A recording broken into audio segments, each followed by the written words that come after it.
3차 방정식의 실근 개수. 자, 문제가 이렇게 생겼다 하겠습니다. A라는 게 중간에 끼어 있어요. 서로 다른 세 실근을 가진다. 그냥 그래프 형태를 잠깐 파악하기 위해서 우리는요, 이까지, A를 포함해서 이까지 전체를요, fx다라고 두어 볼 겁니다. 자, 한 번 더 써보기로 합시다.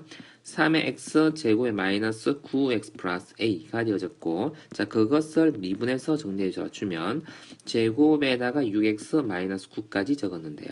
자, 3으로 묶어 주었고, 어떻게 되어집니까? 3 마이너스 1의 x 플러스 3까지 적어봤습니다. 자, 우리가 이 그래프를 상상해 볼 때, 자, 어떻게 해요? 자, 두 개의 건이 있었다라고 생각할 수 있기 때문에 그래프 형태가 이렇게 올라갔다 내려가는 이런 그래프일 겁니다. 자, 그리고, 마이너스 3과 1이라는 곳에서 극값이 형성되고 있다라는 것을 지금 아는 거죠. 자, 마이너스 3이라는 곳과 1이라는 곳에서요. 자, 그런데 건이, 서로 다른 세 실근을 가지다라는 말의 뜻은요, 그래프가 어떻게 되었다는 뜻입니까? x축이 이렇게 형성되었다는 뜻이죠? 요렇게요. 자, 이 밑에 거는 치워두고요. 위치를요. 자, 여기를 마이너스 3이라고, 여기를 1이라고 적어보겠습니다. 즉요, 극대값이 존재하는 위치는 여기고요. 자, 극소값이 존재하는 위치는 자, 여기인데, 자, 여기와 여기에서의 함수값을 우리는 각각 f의 마이너스 3과 자, f의 1이다라고 합니다. 이걸 극대값이라 그러고 이걸 극소값이다라고 그러죠. 극대값하고 극소값 각각을 한번 찾아봐주면 자, 이걸 어디다 넣습니까? 요 식을요, 여기다 넣습니다. 요 식에다 넣는다는 이야기죠. 자, 마이너스 27 플러스 27 없어졌네요. 여기는 얼마? 27 플러스 a가 되었습니다. 27 플러스 a 플러스 27 이렇게 적어도 괜찮겠죠? 자, 그리고 1을 넣어서 계산을 한번 해봐봅니다. 어디다가? 여기다가요. 자, 그러면 마이너스 5 플러스 a 마이너스 5 이렇게 적어도 괜찮죠? 자, 하나는 자, 이 높낮이를 말하고 또 하나는 이 높낮이를 말하는데 자, 그것이요 반대 부호이면 하나는 양수 하나는 음수잖아요. 자, 그래프를 그려보지 않아도 자, 우리가 자, 앞 페이지에 설명한 이야기가 그 이야기입니다. 마이너스 3과 f의 1을 곱해 봤을 때 그것이 음수이면은 자, 서로 다른 세 개의 실근을 가지게 되는 이유가 하나는 양수 하나는 음수이기 때문에 자, 반드시 교차되어져서요 세 개의 실근을 x축과 만날 수밖에 없다라는 이야기입니다. 자, 그래서 이것을 계산해 준 식이 바로요. a 플러스 27 그리고요. a 마이너스 5가 0보다 작다라는 결론으로서 자, a는 그럼 어떻게 되어집니까? a는 마이너스 27보다도 크고 5보다 작다라는 결론으로서 a 값의 범위 서로 다른 실근 3개를 가지게 되는 범위인 a의 범위를 결정할 수 있다라는 이야기입니다. 자, 근데 문제가 좀 더 구체적으로 물었다 합시다. 서로 다른 두 양근과 한 개의 음근이라고 아주 구체적으로 물었습니다. 두 개의 양근하고 한 개의 음근을 구해야 되는 A의 조건은 무엇일까? 라는 이야기입니다. 자, 그때는 자, 이와 같이 간편하게 풀었던 이 방법을 사용할 수가 없는군요. 이 방법이 상당히 간단하고 좋았는데요. 그쵸? 자, 이 방법을 사용할 수 없다라는 이야기입니다. 자, 그러면 방정식의 기본꼴로서 이 문제를 풀어야 합니다. 자, 어떻게 해요? x 세제곱 플러스 3x 제곱에 마이너스 9x는요, 마이너스 a 이렇게 두어볼게요. 자, 물론 여기 다 마이너스하고 a를 플러스 a로 둘 수도 있습니다. 자, 뭐 어떻게 하든지 간에 오른쪽을요, 편하게 숫자의 범위를 정할 수 있도록 적어주면 되는 거죠. 자, 그랬을 때 이까지를 우리는요, fx다라고 한번 써보겠습니다. 이까지를요, fx다라고 적어주고, 자, 그것의 그래프 형태를 한번 파악해볼 작정입니다. 자, 그러면 이번에도 미분을 한번 해봐주죠. 자, 그래프 형태를 파악해야 되니까요. 자, 이렇게 되었고요. 3에다 x, 얼마가 되어지죠? 자, 이거 미분 형태는 저 위에 거와 똑같습니다. 그렇죠? 다만 fx를 잡은 것이 다릅니다. 자, 여기서는 자, 요까지만 fx로 잡은 거고 위에서는요, 이거 전체 a를 포함해서 fx로 잡은 것이 다르다라는 것을 기억해 주기 바라네요. 자, 이렇게 적어봤습니다. 자, 그러면 그래프 개형을 그릴 준비를 한번 해봅시다. 자, 마이너스 3을 썼고, 자, 1을 썼고요. 자, 이 두 개를 가지고 우린 x값의 범위를 우리가 생각할 겁니다. f'x를요. 자, 이 값에서 0이고, 그쵸? 자, 이 값에서도 0이죠. 자, 그럴 때 이 왼쪽에서는요, 어떻습니까? 증가고, 감소고, 증가고. 자, 이렇게 해서 그래프 형태는요, 증가, 감소, 증가. 이렇게 되어지잖아요. 자, 그리고 마이너스 3s의 함수값은요, 어디? 여기다가 넣어봐야 되죠. 그죠?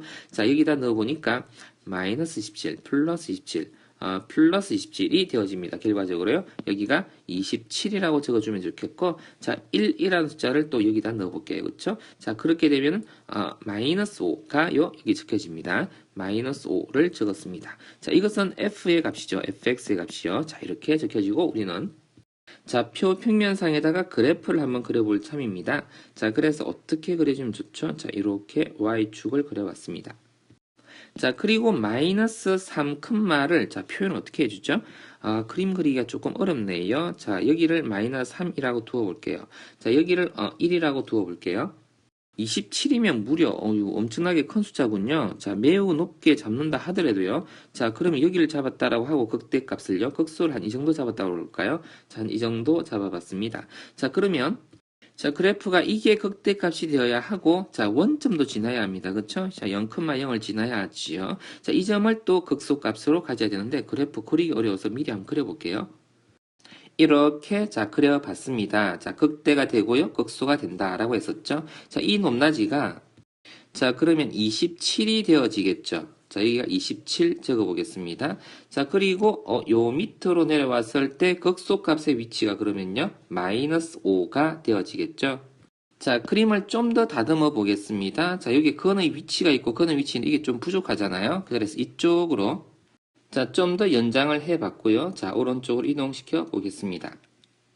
자, 그러면 자, 이 그래프를 가지고서요. 서로 다른 두 양근과 한 개의 음근을 갖는다. 이 경우를 자, 한번 구체적으로 어떻게 생각을 한번 해 보겠는데요. 자, 그럼 이 마이너스 a라는 것이요. 하나의 일종의 어떤 기준이 되어지잖아요. 자, 그것을 일종의 y 마이너스 a란 그래프라고 생각하고서 자, 그것을 이렇게 직선 한번 그려놔 볼게요.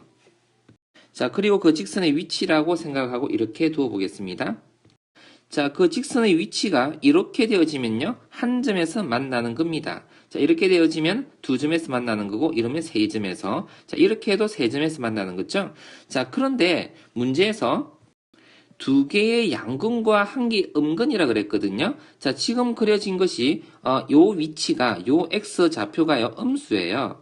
이 x 좌표가 음수입니다. 자, 이 좌표가 x가 양수예요. 지금 만일 이렇게 그려진다면은 음근이 두 개가 있고 양근이 한 개 있는 구조가 되는 거예요. 자, 이 그래프가 좀 더 내려오면 여전히 음근 두 개, 양근 한 개예요. 자, 이렇게 되면 음근 한 개, 양근 한 개, 0이 한 개가 되어지는 겁니다. 자, 이 조금 더 내려오면 이렇게 되면요. 어떻게 됩니까? 그쵸? 자, 이렇게 되면 이 값이요. 양근이 됩니다. x 값이요. 이때도 양근이 되어져요. 이때는 음근이 되어집니다. 그쵸? 자, 이렇게 되면 양근 두 개, 음근 한 개가 나와지는 그래프예요. 그럼 이 위치가 그럼 어떻게 움직여져야 됩니까? 자, 여기 글자가 보입니까? 마이너스 5의 함수값 위치인데 마이너스 5의 위치요. 자, 그래서 마이너스 5에서 이거 잠깐 치웁시다. 0까지, 그쵸? 5까지. 자, 요렇게 움직여져야 된다는 이야기예요. 자, 요 위치를 움직여야 된다는 이야기. 누가? 마이너스 a가 그렇다는 이야기입니다. 자, 그래서 마이너스 a가요. 마이너스 5에서부터 0까지 움직여야 된다. 이런 뜻이고요. 자, 그래서 비로소 a 값의 범위를 결정할 수 있었죠. 0에서부터 5까지. 이렇게 적어주면 정답이 되는 겁니다. 자, 그래서 이렇게 구체적으로 문제에서 요구하고 있을 때는요. 이 위에 첫 번째 방법을 풀 수가 없습니다. 자, 그래서 우리가 한 번 더 강조해 봅시다. 자, 방정식의 기본꼴은요. fx equal k 이런 구조로 두고서 우리는 문제를 풀어야 된다. 이렇게 이야기했는데요. 좀 더 복잡해질수록 이렇게 접근해서 문제를 풀어야 된다는 이야기입니다. 자, 이것은 지워놓고 우리 개념편을 다시 한번 정리를 해보세요. 자, 이게 정답이 되겠습니다. 자, 물론 이 그래프의 형태를 가지고서 자, 이 조건이 없다 하더라도 그러면 서로 다른 세 실근을 갖게 되는 조건으로서 이 값을 찾아내는 용도로도 쓸 수 있는 거죠. 마이너스 5에서 27까지 마이너스 a가 이동하고 있기 때문에 그런 거죠. 잠깐 확인을 한번 해볼까요? 자, 이것도 조금 분명하게 27이라고 한번 써볼게요. 자, 그러면 누가 움직인다는 이야기예요? 마이너스 a가, 그쵸? 마이너스 a가 마이너스 5에서부터 27까지 움직일 때, 자, a 값의 범위는 마이너스 27에서 5까지 되어지는데, 자, 이것이 누구랑 똑같아요? 이 위에는 이 형태하고 똑같게 나오죠. 자, 근데 구체적인 범위에서는 우리가 요 문제에 한해서는요, 이렇게 답을 써야 된다고요. 자, 그리고 우리는 4차 함수에서는 이와 같은 표현법이 없습니다. 특별하게요. 자, 그러면 4차 이상 또는요, 이렇게 뒤에 뭔가가 붙어 있다라고 한다면요, 반드시 그래프를 그려서 이와 같은 방법으로 풀어야 된다라고 꼭 기억을 해주기 바랍니다.